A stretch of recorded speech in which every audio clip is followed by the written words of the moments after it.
प्रिय बच्चों, मैं कक्षा 7 का संस्कृत सुश्रुत द्वितीय पाठ पढ़ाने जा रहा हूँ। ये प्रथमा पाठ वंदना पढ़ा दी गई है। प्रथम पाठ अस्माकं राष्ट्रीय प्रतीकानि, हमारे राष्ट्रीय प्रतीकानि माने होता है चिन्ह, हमारे राष्ट्रीय चिन्ह। इसके बारे में आपके किताब में वार्तालाप के द्वारा आचार्य जी और बच्चों के प्रश्नों का उत्तर हल करते हुए यह पद्धति बढ़ाई जा रही है। इसमें आपके पास किताब है, फिर भी मैं किताब से पढ़ा रहा हूँ, किताब में देखते जाएंगे, अर्थ मैं बता रहा हूँ।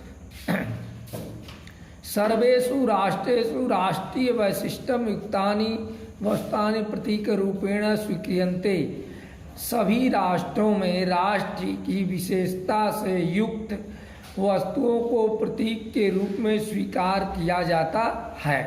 तत्रैव जन तेषु प्रतीकेषु तद्राष्ट्रं गौरवं चरित्रं गुणश्च प्रतिभान्ते, प्रत्येक जने तेषु लोगों के द्वारा प्रतीक वस्तुओं से उस राष्ट्र के गौरव माने सम्मान को, चरित्र को और गुणों को प्रतिभासन्ते माने जाना जाता है या प्रतीत होता है।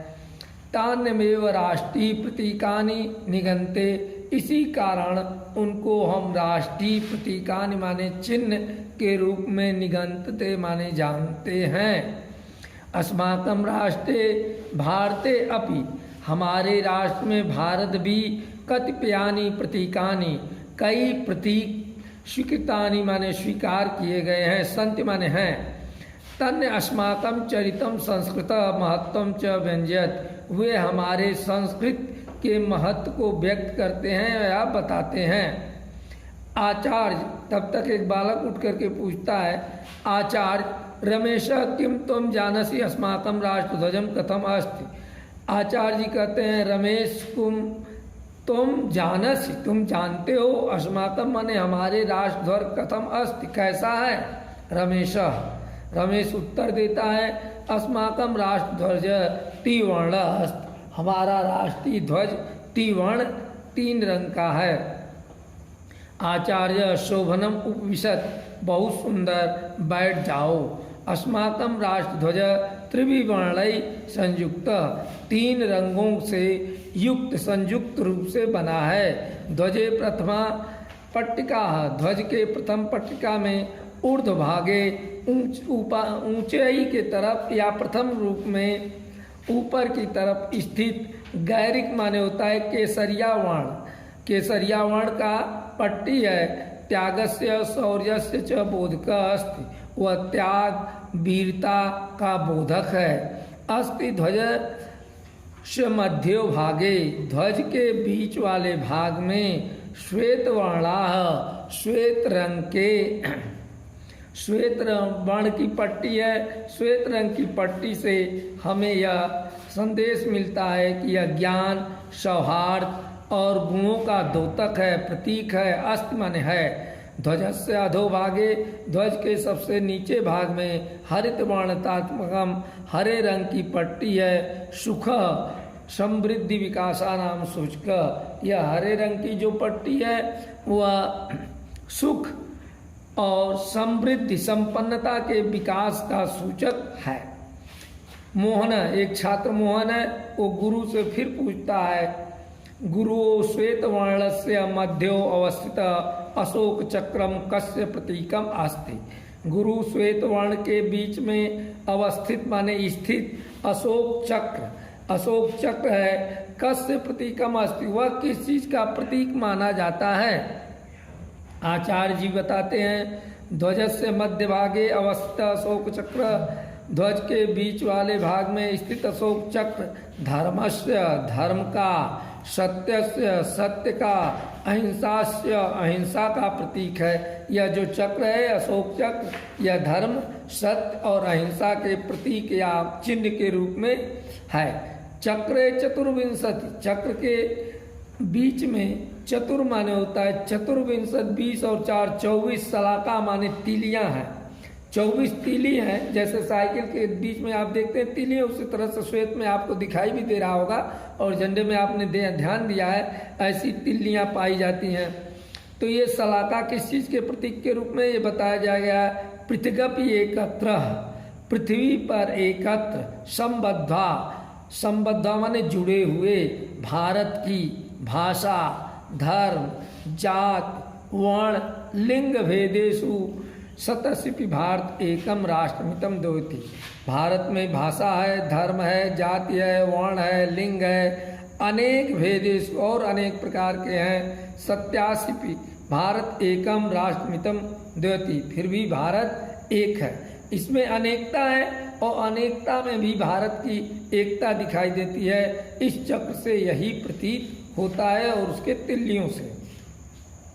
रीता एक बालिका है, वह अभी गुरु जी से प्रश्न करती है, गुरु अस्माकम राष्ट्रीय पक्षी कः अस्ति, हमारी राष्ट्रीय पक्षी कौन है? तो आचार्य मयूर अस्माकम राष्ट्रीय पक्षी आसीत। आचार्य जी बताते हैं कि मयूर मेरी हमारे देश की राष्ट्रीय पक्षी है। अश्व सौंदर्य नृत्यम च प्रसिद्धम, मोर सुंदरता के लिए और नृत्य के लिए प्रसिद्ध है। अयम सुंदरतया शिक्षण, यह सुंदरता शिक्षाया कलापश्चोदक, यह सुंदरता शिक्षा के क्षेत्र में और कला के क्षेत्र में द्योतक प्रतीक है या जाना जाता है।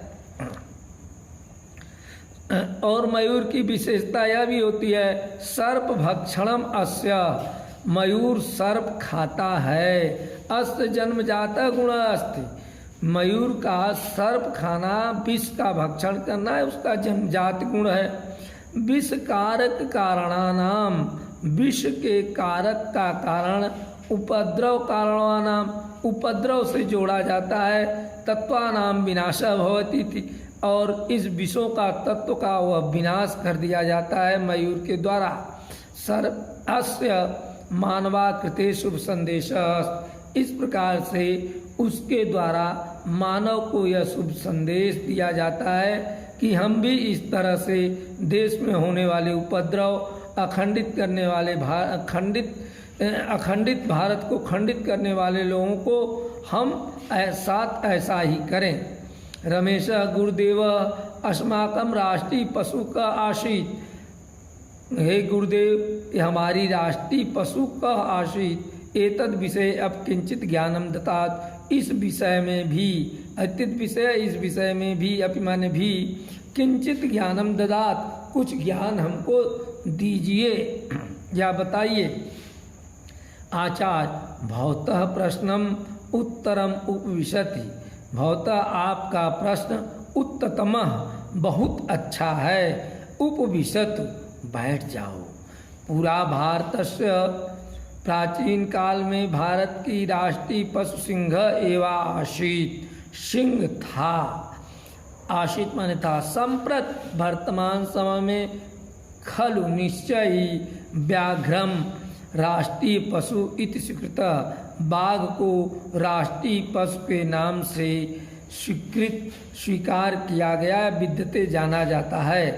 अयम पशुषु, यह पशु अत्यंत तेजस्वी पराक्रमी च आसीत, बहुत तेज और बलशाली है। पराक्रमी माने होता है बलशाली है, आसीत माने है। राष्ट्रीय जना शक्ति संपन्ना भवेयुः इति यस्य संदेश, इसके राष्ट्रीय पशु के द्वारा या बाघ के द्वारा यह संदेश दिया जाता है कि देश के प्रत्येक जन उसी तरह से शक्ति संपन्न भवेयुः इति यस्य संदेश, यही इसका संदेश है। मोहन, एक मोहन भी क्लास का कक्षा का छात्र है, तो वो कहता है, अगले बार प्रश्न पूछता है, गुरु अस्माकं देशे बहवः पुष्पा भवन्ति, हमारे देश में बहुत से फूल होते हैं। राष्ट्रीय पुष्पम किमम अस्ति, राष्ट्रीय पुष्प क्या है? तद विषय किंचित बोधय, उस विषय के बारे में कुछ बताएं। आचार्य बहु उत्तमम प्रश्नम कृत्वया, तुमने बहुत उत्तम अच्छा प्रश्न किया। अस्माकं राष्ट्रीय पुष्प कमलम अस्ति, मेरा राष्ट्रीय पुष्प कमल है। शरद ऋतौ मनोहरम पुष्पमिदम अत्र तत्र जल शरद ऋतु में मनोहर माने सुंदर, पुष्प यह फूल, अत्र तत्र यहाँ वहाँ, जल संकलेशु जहाँ जलों का संग्रह एकत्र होते हैं, गड्ढों में, तड़ागों में, सरस माने होता है झर्रों में, उत्पदते यह कमल उत्पन्न होता है, और वर्धते च और बढ़ता है। रविकरः सूर्य के निकर माने किरणों के, संसर्गात माने स्पर्श होने के कारण, या देख प्रकाश से प्रस्फुटित जायते, सूर्य के किरणों के साथ यह प्रस्फुटित माने विकसित होता है। जायते पंके इति पंकजः, जायते माने उत्पन्न होता है, पंके माने होता है कीचड़ में, इति पंकजः इस नाते इसे पंकज कहते हैं। तत पुष्पम पुष्पस्य राष्ट्रकिते संदेशः, तत माने इस प्रकार से पुष्प राष्ट्रकित का संदेश है।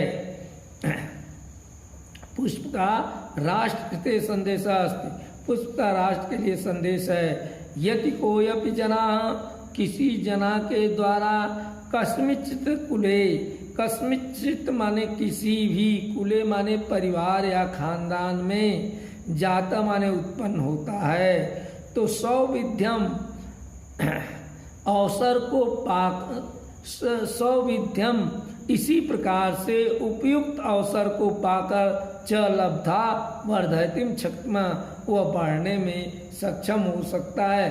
अर्थात कहने का अभिप्राय है कि कीचड़ में खिला हुआ कमल जल के साथ संसर्ग होने पर और सूर्य की किरणों के साथ वह हमेशा जल से ऊपर बढ़ता जाता है।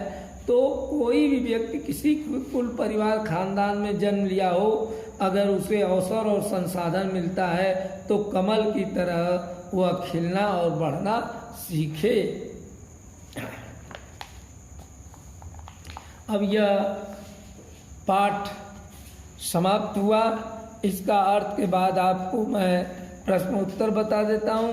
प्रश्नों का उत्तर आप ध्यान से सुनेंगे, आपके किताब में भी है, देखते जाएंगे। ये शब्दार्थ है, इस शब्दार्थ को आप अपनी कॉपी पर लिख लेंगे पाठ अभ्यास दे करके। ये है उच्चारण कुरुतः। उच्चारण कुरुत का मतलब होता है इसे बोलना है। स्वक्रियन्ते मैं बोल रहा हूँ, इसे ध्यान से सुनना और सुन करके बोलने का अभ्यास करना।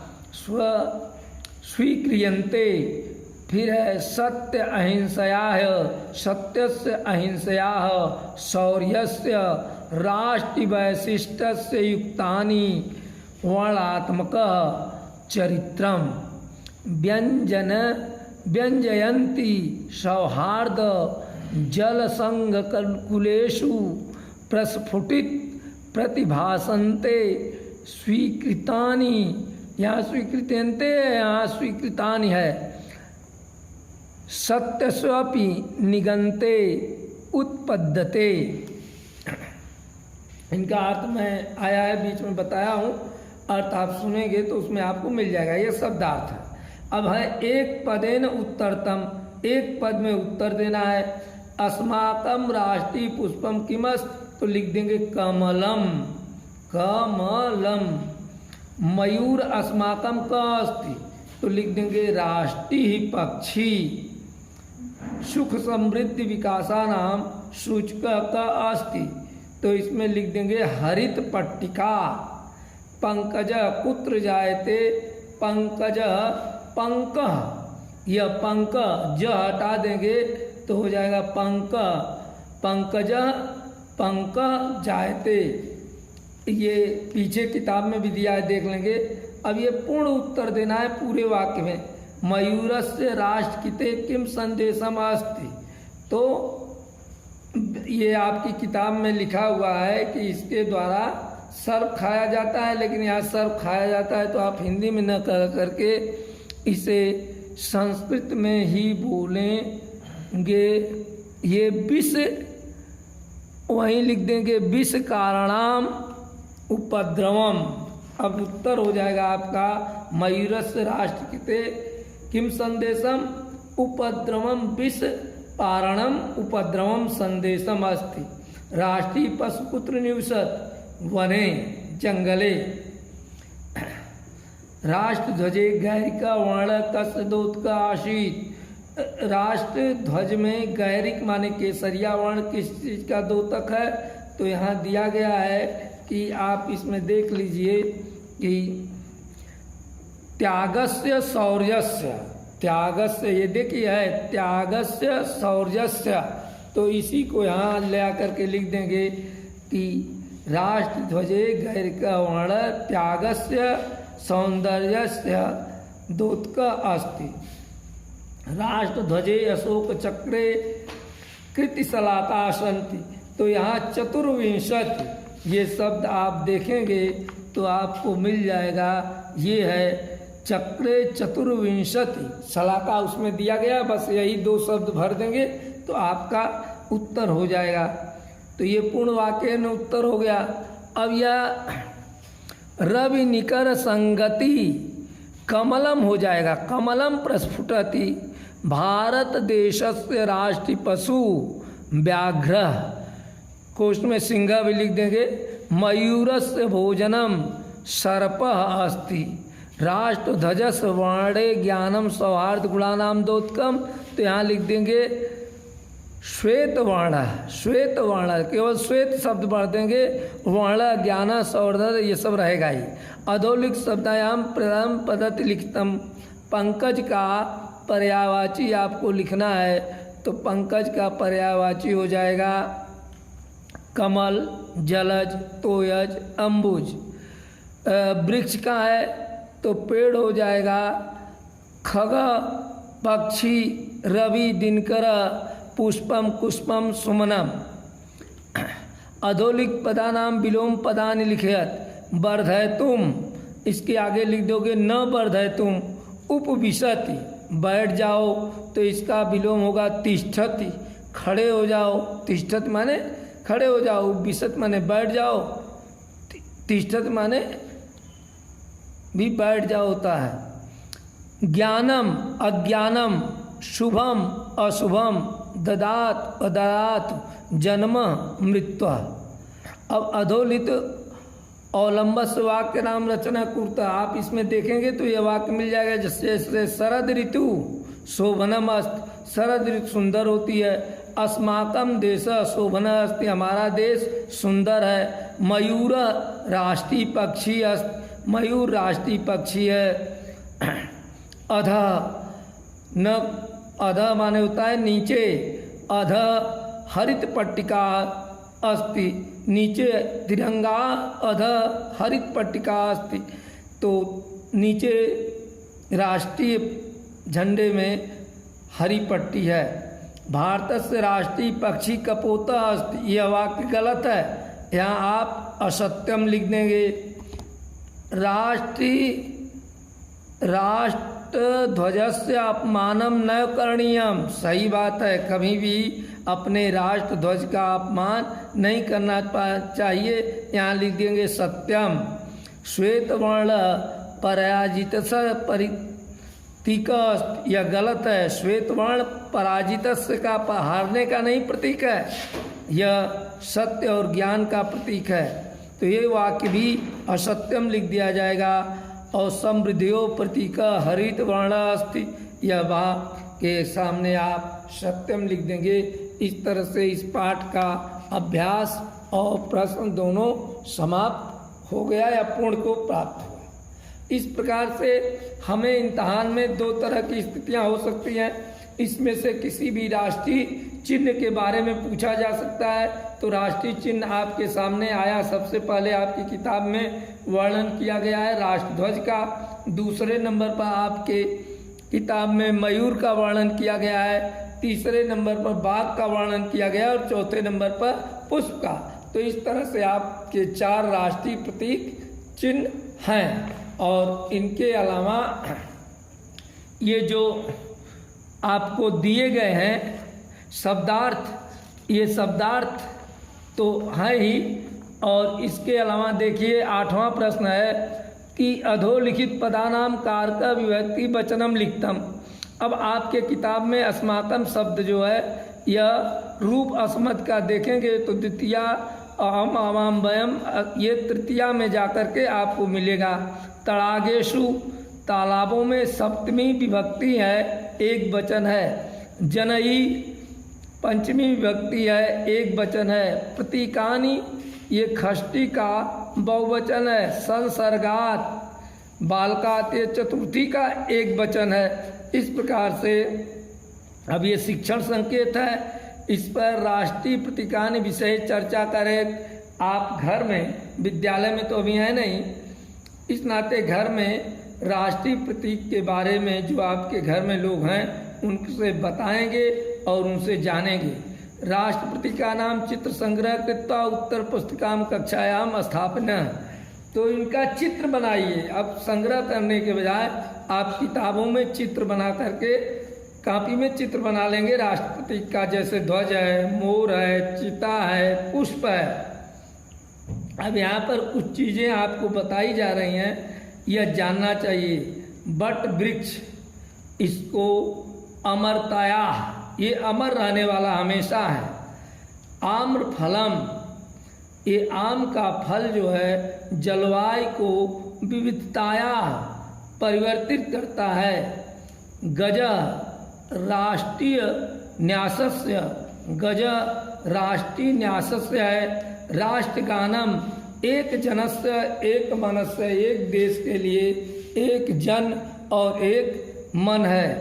हाथी गते अशोक स्तंभ संविद्धई गंगा नदी निरंतरया, ये इसके प्रतीक हैं। ये इनके द्वारा किया जाता है। और इस प्रकार से इस पाठ का पूरी तरह से हमने अध्ययन कर लिया है। जहाँ भी आपको समस्या होगी उसके बारे में फिर से आप संपर्क करें।